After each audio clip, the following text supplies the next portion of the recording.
আমার তো আমার ছেলে কথা শুনে তো এই মিথ্যা কথা কয়ে টিকেটে টানছে হিন্দু কইছে আমার তার লগে কিভাবে আপনার পরিচয়? আমরা স্টেশনে উদিপুর স্টেশনে আছি। আচ্ছা, কতদিন? 1-1.5 মাস। তারও বেশি করে? না না 1-1.5 মাস মহলে রাখে। সে কি কইছে আপনারা কোথায় নিয়ে যাব, কি কাজ? কইছে ব্যাঙ্গালোরে ফোন আছে এখানে ওখানে কাজ করতে আছে। কালকে যাওয়ার কথা 4টা বাসে মানে ফ্লাইট আছে। কত টাকা নিছে আপনার থেকে? আমার কাছে 32,000 টাকা লাগে। আমি কইছি টাকা তো নাই তো আমি টোটাল 10,000 টাকা দিছি। কোন আপনি কি ওনার নামে মামলা করবেন? তো এটা তো কিছু আমার লোক সামনে না ঠিক আছে। কইছে এর মানে নাটক চাকরি হলো কাজ আছে। আপনার কাছে কি নাম দিয়ে পরিচয় দিছে? কইছে আকাশ আর এর বাবার নাম সুমন। তার বাড়ি কোনখানে কইছে? কইছে একবার কোথায় করে একবার মেলা মানে কি করে কই না।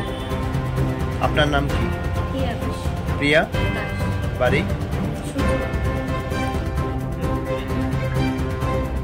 আজকে সন্ধ্যা 9:07 সেটা ছেলে এবং মেয়েকে আটক করে দিয়েছে।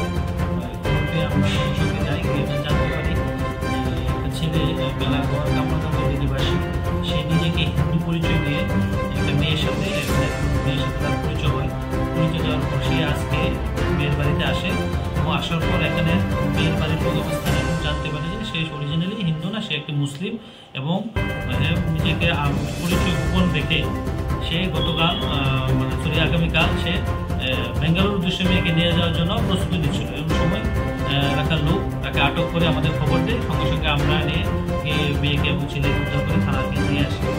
এখন সে আমরা থানাতে আছে। তো পুরো ঘটনার বিষয়ে আমরা একটা মামলা নিয়ে তদন্ত করছি।